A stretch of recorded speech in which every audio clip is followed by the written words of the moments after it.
Chesham, a historic market town in the heart of Buckinghamshire, England.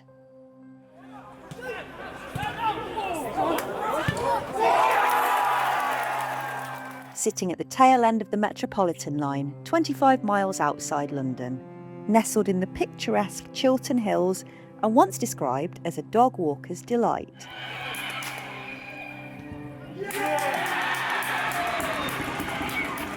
You might think nothing ever happens here, but you would be wrong.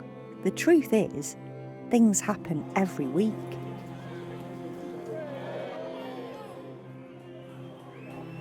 Trust me, I know, because I live here. I'm a dog, my name's Lockie, and this is All In, Chesham United. First footballing memory is Ian Rush scoring against Everton in the '85 FA Cup final.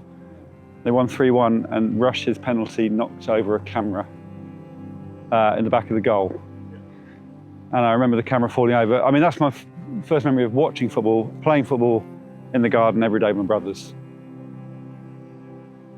I don't think I ever wanted to be a footballer. I've got, nowadays kids do. I'm sure one of my kids wants to be a footballer. I think I was more realistic. I was more into the idea of being a director of a non-league football club. I should say it wasn't my idea to be director at Chesham. It was very much Peter Brown, the chairman's idea. And I said, I have a question to ask you. And he said, okay, fire. I said, I think it'd be brilliant for this town, for this club, for me, and perhaps for you as well, for you to come on the board of directors. And he jumped, he said, what would that entail? And I said, you've got to be a fit and proper person test you have to pass with the FA. And he said, how do I know I'm fit and proper? I said, it's on the questionnaire. He completed the form. 3 weeks later, he was approved. I still don't quite understand what the financial repercussions are of the job. But I agree with him. There should be more people there, and it's a brilliant town, but the attendances were a bit low. So it seemed like a nice thing to do with the community. Part of me likes to say yes to things. I'm very bad at saying no. It seemed positive. I didn't quite realise how much time it was going to take me.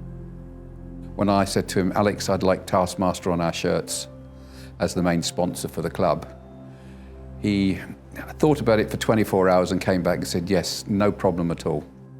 The first year we had Taskmaster as our sponsor on our shirt, we sold 900 shirts. It is quite cool to see Taskmaster everywhere. It's stopped being weird. I mean, it sort of makes sense to me now. Yeah. At first it was just weird.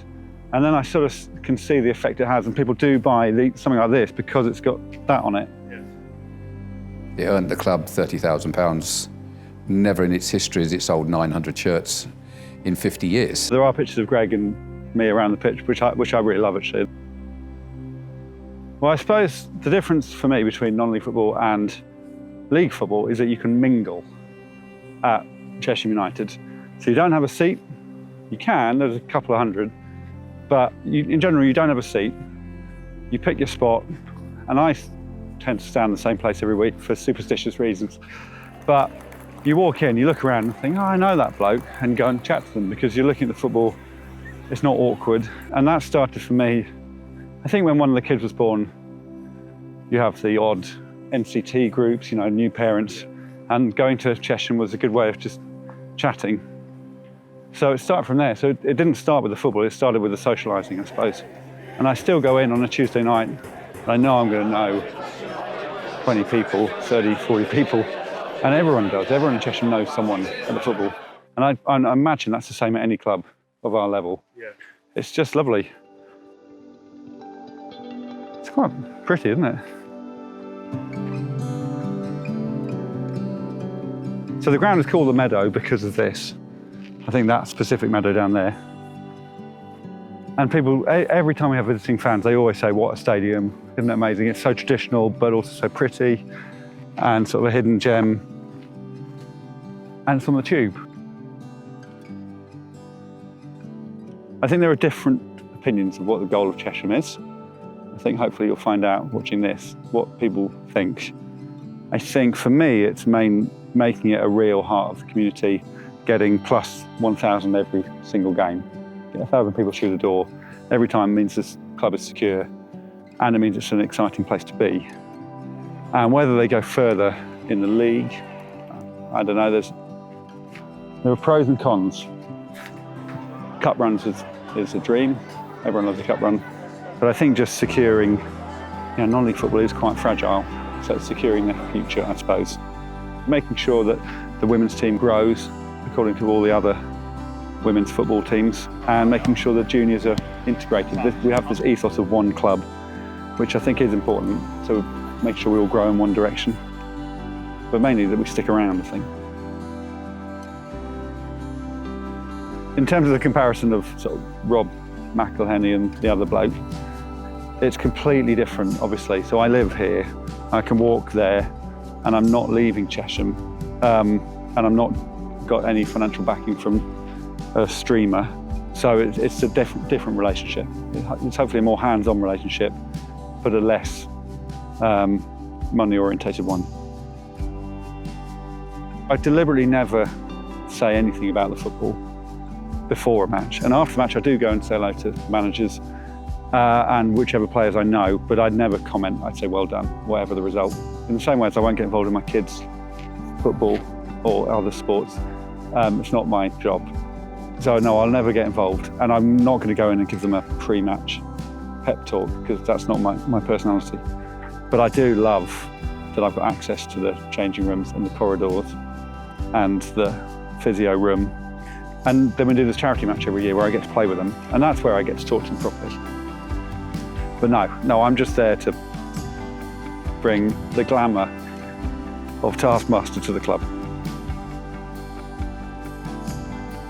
I would also say that Chesham, it does bring the town together, and whether you live in Chesham or not, coming together as humans in one beautiful place, it's just the best thing. And we do get 1,000 people some weeks we don't, and we should. And the people that don't come, I think, are missing out.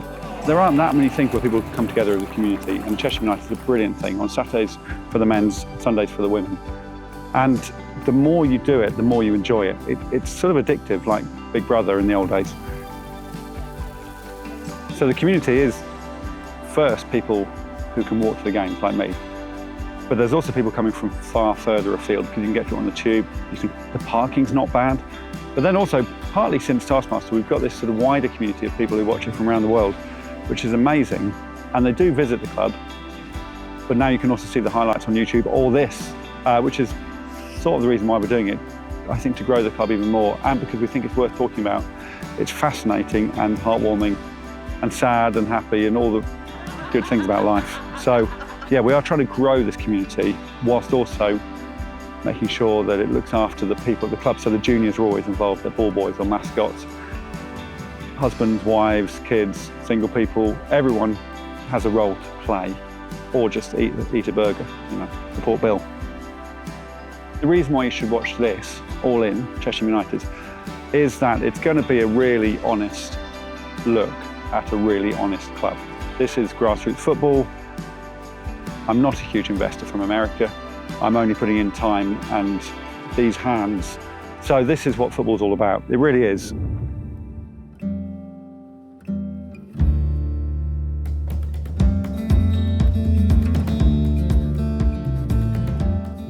So the men's team, we have 2 managers, which is always odd, but I think it makes sense, and they're happy to do it and share it. So you've got JD and Muzzer, Michael Murray, and they are quite good cop, bad cop in my eyes. So JD's more diminutive and quiet. Muzzer is a bit bigger, can be brooding, can be scary. The women's team is managed by Manny, assisted by Katie.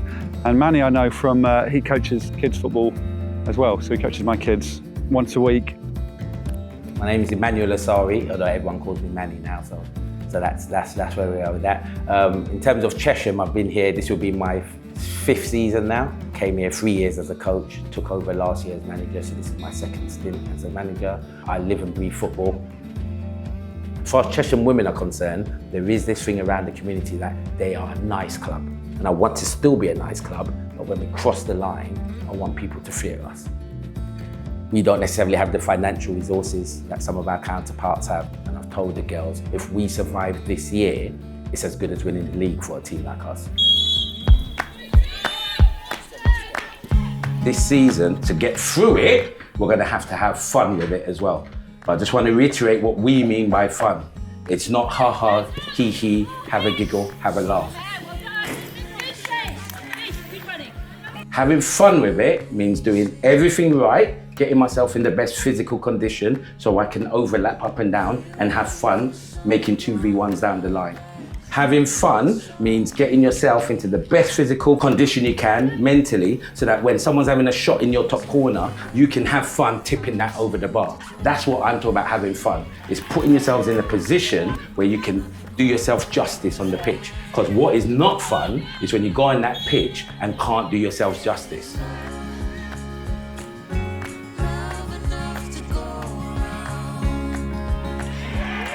The result today is not important to me, and there's very rarely you're going to hear me say that in a league game. Today, I want a performance. I want every single one of you to give 110%.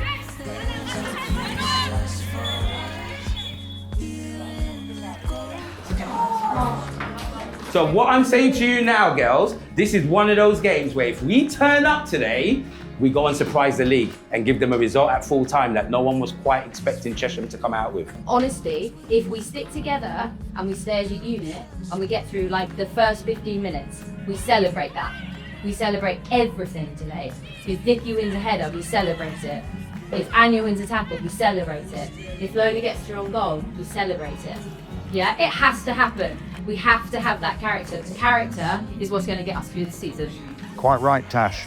The women play in National League Division 1 South East, which is the 4th tier of women's football. It's a tough league, made harder as it's now populated with some heavy-hitting badge clubs, the likes of Fulham, QPR and Luton Town, who have a beehive in their badge. These clubs have the support and infrastructure built on the historic success and prominence of the men's game. This season challenges us to define success not just by the score, but by the spirit and character of the team. London Bees is a tough game for us. I would have loved to finish that 2-0. It's gone 4-0. We write it off. That was one of the games right off. You put in this same application and we fine-tune little bits and pieces. I'm telling you now, Dulwich Hamlets and Sudbury, we can get something out of those 2 games. And don't step. It's a journey and I'm loving this journey with you girls. I'm telling you now, I'm having the time of my life coming to Chesham Football Club right now. And it didn't change today. Really, really, really impressed with you. Give yourselves a massive... Yes, Manny. The men's team have an equally difficult challenge on their hands. It's their 2nd season in the highest league they've ever been in, the National League South. The 6th tier of men's football, or step 2 of non-league football, which is pretty self-explanatory, I think. Anyway, they start their campaign away to Maidenhead United, a team that were relegated from the league above last season. This year, they're fancied for promotion, looking to return to the National League at the first time of asking.